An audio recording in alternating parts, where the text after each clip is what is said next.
Hey all, and welcome back to Fuzzy Ducksy Gaming and day 9 of our Laidback Exile series. So I'm going to carry on today where I left off in episode 8, and that's farming for the last few Watchstones. I want to keep going with map completion if we can, but it's not something I'm going to target, so I don't expect to make much progression in that regard. We're going to carry on looking to try and get as much currency as we can, because we're going to need lots of chaos and lots of currency to reroll our maps later on, and also for crafting gear. So my goal for today is purely to get the last few Watchstones, and that's really it. And that's probably going to take a while because it's going to be 12 T12 to T13 maps, which can take a while with this build. So I'm not really planning in the hour and a half to do much more. Realistically, we should finish it before the end of the time runs out. So if we do have some time left over, we're just going to farm some Haywalk Hamlet maps looking for harvest and try and get our Scourge up a bit in terms of the skill tree. What I want to do is get all the Watchstones so that day 10 can then be just a farming and gearing episode, and maybe that spill into day 11 and 12 as well. Regards to how the build feels, T12 to T13 maps feel fine unless the mods are horrible and I'm forced to run a corrupted map, but overall it would feel much more comfortable if we had our more optimal setup, which we will certainly be aiming to have on board by the end of our farming sessions in the next few days. That's really all I need for the introduction, so let's go see how I get on trying to get these last 3 Watchstones.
So it's now the end of day 9. We have all the 16 Watchstones. We also have a map completion bonus of 66. Now we've got 2 Watchstones missing from Haywalk Hamlet, which we're keeping here. And that's just because that's the area I want to farm in the next few videos, which we'll come on to in a moment. Now, I wasn't able to get any progress on gear, so we're still running exactly the same gear as in the last few videos.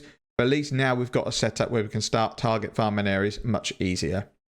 Now, I'm not going to look to try and tackle the next set of Conquerors, which would lead to A8 Cirrus, until I've upgraded my gear, got my proper 6-link on board, and got much more armor. I think at the moment, the Serious Influence maps we would complete, but I would die a lot, it'd be really frustrating, and it would take a long time.